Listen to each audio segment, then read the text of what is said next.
I'm the Book Baron. Welcome in, everybody. If you're new here, my name is Baron, and today we are going over my November TBR. But one thing I want to preface this video with is that I'm filming this a month in advance. This video is set to come out when I'm just getting back from my Japan trip. And I just didn't think that a very sleep-deprived version of myself would want to record or edit a video to try and get it up really quick. So this is filmed, it's the beginning of October when I'm filming this. So I just want to let you know, my mood could change a lot. I'm hoping it won't. I tried to pick books that have been on my TBR for a while that I've wanted to try out. That's my first preface. Also, I'm trying out a new foundation and it's the wrong undertone. So we're just gonna roll with it because it's already on my face, but my undertone is banana peel, I would say. I'm so heavily yellow undertones. I don't have any pink or cool tones in my skin at all. And this was promising to be warm, but I do think it's a neutral, at least on me. I really thrived during the banana powder era of makeup. Does everyone remember that? That was a good time for me. Anyway, not the point of this video. Let's just get into things, shall we? First up, we have Brutal Air, and this is by Eden O'Neill. So this is the first in an interconnected series. It's a dark new adult romance series, and I believe this is interconnected with one of her other series. I can't be bothered. I'm gonna start where I wanna start, so we're starting with this one. This is about Knight Reed, and he's an arrogant, it sounds like kind of frat boy type guy. He rules the university campus. He's part of a very rich and elite group. And it sounds like this university in general just has a lot of rich and elite students. And our heroine is kind of floating under the radar. She's beneath him, quote unquote. She's sort of invisible. Hi, sir. Are you gonna help? Oh, apparently my leg is a roadblock for him. Back to what I was saying. So she ends up crossing paths with him, and now she's on his radar. She witnessed something she was not supposed to. Now he's threatening her, because that's the best way to keep someone quiet, if we've learned anything from Vicious. And basically the threats are, keep the secret or else. Very classic threat. I have been meaning to read something from Eden O'Neill for a while. She came up on my radar because there's a couple authors that I follow that rave about her books, but also that kind of formula, the tropes that she used, remind me a lot of some of my favorites. It's making me nostalgic a little bit, just even reading out the synopsis. So I just feel like it's going to be a good fit, because usually once I'm into November and December, I start really sinking into that nostalgic, cozy feeling. So I revert back to a lot of my favorite tropes. Hence, I'm back in my mafia era at the moment. Plus, I gotta be honest, I want to know what she witnessed. What happened? What did she see? How bad was it? Is it really that bad? It kind of reminds me of something somewhere between Vicious by L.J. Shen and Accidental Witness by Sam Mariano. The heroine saw something and now he's going after her, but also he kind of has the hots for her. I like that setup a lot. I do. So next up, that was disrespectful. Who are you to drive on these very busy streets like that? All right, so the next one that I have for you is Pretty Little Island by Rhea Ryan. This is another author I've been meaning to read for some time. So this is another book that's the first in an interconnected series. It's a dark high school romance. The heroine's name is London, and she's moving back to her hometown. Something happened at the last place that she lived. It didn't work out. Her life's sort of been ruined, and she's looking for a bit of a fresh start. Really, her goal is to keep her head down and secure her spot in a very popular journalism program. Her life ends up being a lot messier than she wanted it to be, a lot messier than she intended. She ends up getting caught between two different hockey players. Her past starts catching up with her, and after a trip to Alaska, she ends up investigating what happened to a girl that was tormented and eventually killed a few summers ago. So maybe we've got some sort of journalism project going on here. But the reason I wanted to read this one is because many of my mutuals on Instagram that love Elle Mitchell in particular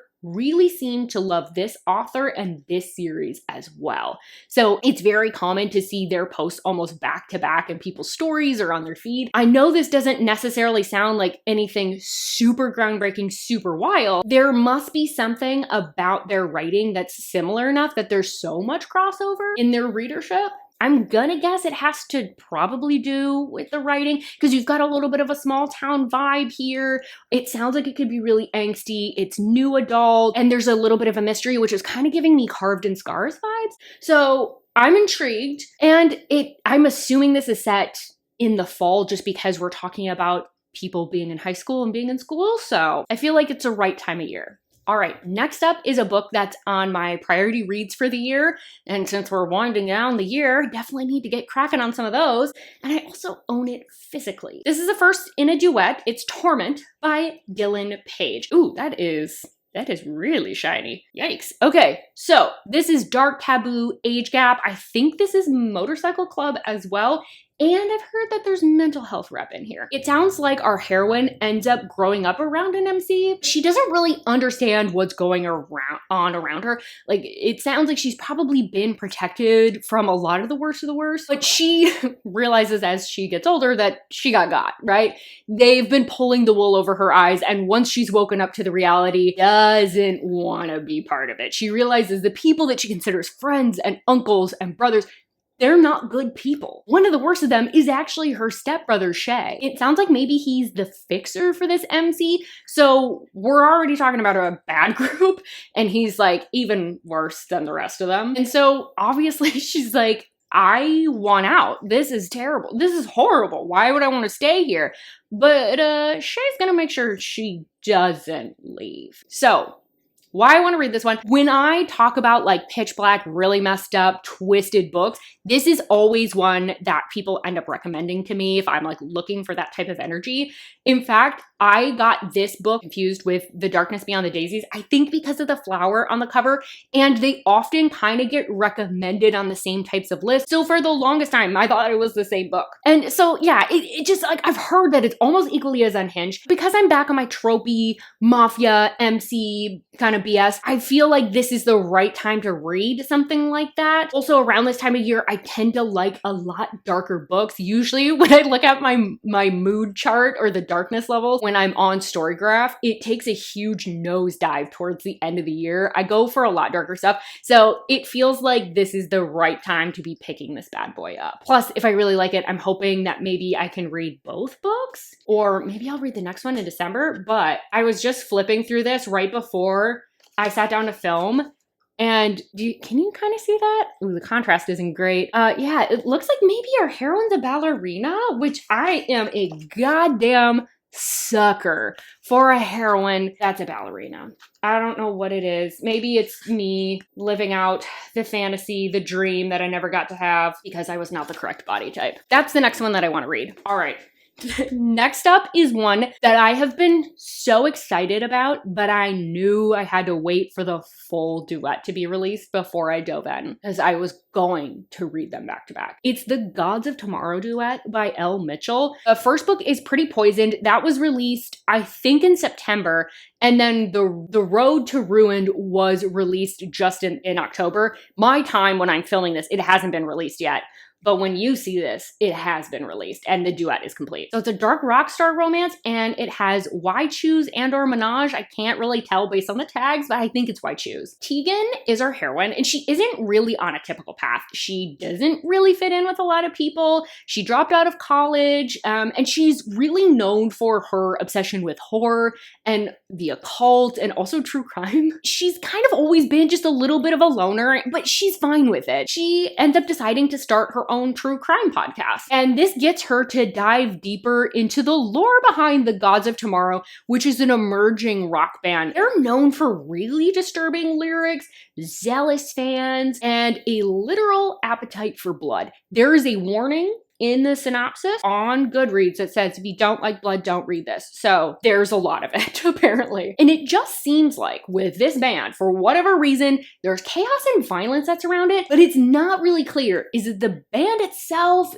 Is it the crowd they attract? But probably the most concerning thing is that there are girls that are disappearing and or dying under very suspicious circumstances, and no one seems to care, but it's surrounding this band. She's got this true crime podcast, so she's like, you know what? I'm gonna take this on. She ends up getting herself a backstage pass for one of their upcoming shows, and her investigation goes from there. Obviously, if you've been around this year, you know that I discovered Elle Mitchell towards the beginning of this year, and I have been blowing going through her backlist.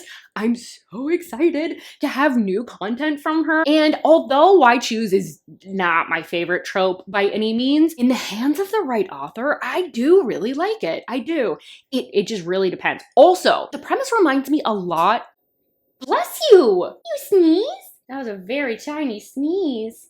Someone just had the babiest baby sneeze. Anyway, so it also kind of reminds me of a book that I loved last year. It was on my top 10. Sing Me a Song by C.A. Renee. Now, granted, that one's not Why Choose. That series is like interconnected and kind of more of a classic style, but the premise is very similar.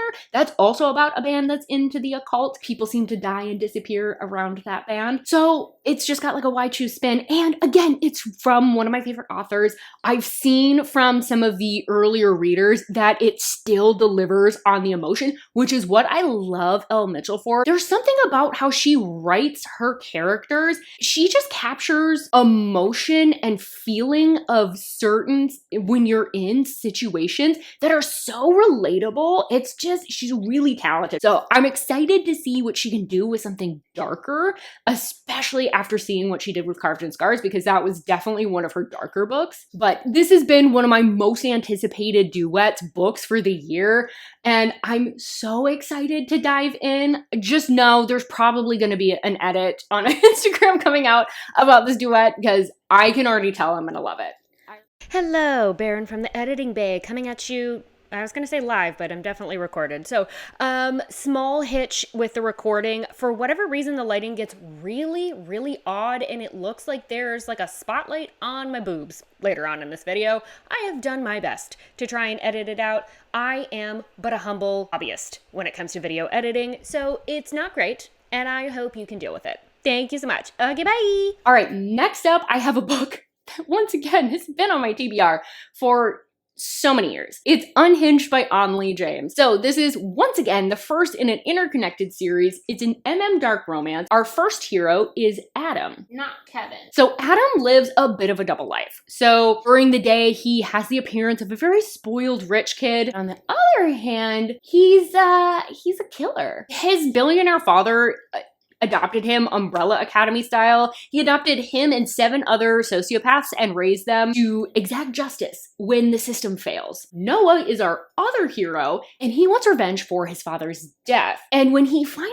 gets his shot at his revenge, he has to come to terms with the fact that maybe his father was actually the bad guy. Maybe his father was actually the monster all along. And this begins a journey to really find out the truth. Of all people to team up with him, his father's killer, Adam. And good news, Adam is absolutely obsessed with him. There's a problem here, because remember, Adam's a sociopath. So is this obsession, is this interest enough to keep them together? Because he's incapable of love. Ooh. The sunlight is getting really goofy. But this, again, is one of those that's been on my Kindle forever. I just haven't quite been in the mood. It kind of gives me like superhero, supervillain vibes. Sounds a little bit overdramatic, a little bit moody broody. Something about that feels a little bit cozy. I don't know. Does anyone else think that like superhero movies belong in the winter? Like, I don't want to see them during the summer. I don't care. But during the winter, it's like cozy and nostalgic. I don't know. Also, I haven't really read an romance in a hot minute. I was a little surprised when I was looking back at what I've read recently, and so I was like, okay, well, I want some angsty goodness in my life, so this seems like a good place to get that from. And last up, in the strangest lighting of all, we have Prophecy by A.E. Via, I hope. Once again, this is the first in an interconnected series, you are correct. This is enemies to lovers, it's shifters, and vampires. We've got a mates element, and it's another romance. Justice is the youngest alpha to lead the wolf shifters, and he feels a lot of pressure because it sounds like his father led before him, so he really feels like he has to live up to the type of leader his father was. He takes his role very seriously, which is good because there is a lot going on.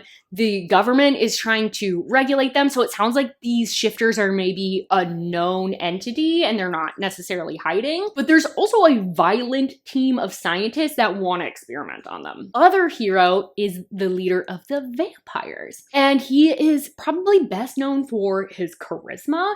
He's recently been called back from the UK to the US because there's some vampires causing chaos and he needs to get everybody in line. This is how these two end up meeting. And despite the fact that these two are natural enemies, they recognize that they have a connection, but they want to resist. Remember, they're both leaders. It sounds like crossing boundaries. Sleeping with the literal enemy doesn't seem like it's gonna go over well, especially when there's so much politically going on for both groups. So why I wanna read this, I was talking with Lynn from Lynn's Romance Library about how we really miss like old school paranormal, and we were talking about Black Dagger Brotherhood and Kresley Cole, Nalini Singh, and just those like classic paranormal writers and those classic paranormal series, and how much we really miss that style. And it's, you know, it's just one of those things that it's like, it's just not the popular trope at the moment to write about shifters or to write about vampires. Fae is kind of all the rage. It just made me want to read all the shifter romances. I don't know, there's something about that mates element that's just so fun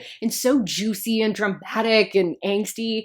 And this one has a blend of both, so I get the best of both worlds. All right, since the lighting has gotten stranger and stranger throughout the video, I am gonna cut things off here. Let me know what's on your November TBR. I will be laying on the couch responding to comments, trying to reorient myself to this time zone. Let me know what you're in the mood for. What do you crave during November? Because I feel like October, it's like dark academia and gothic romances. I feel like the month comes with like a built-in theme that everyone goes after, but what do you guys read during November? Do you start getting into Christmas romances? Do you read darker stuff? I would love to know what you guys are excited to read in November as well. Maybe there's something I want to add to my TBR. With all of that, thank you so much for being here. Don't forget to like this video if you liked it, and subscribe if you want to see more of my face on your homepage. And I can't wait to see you on my next video. Bye-bye.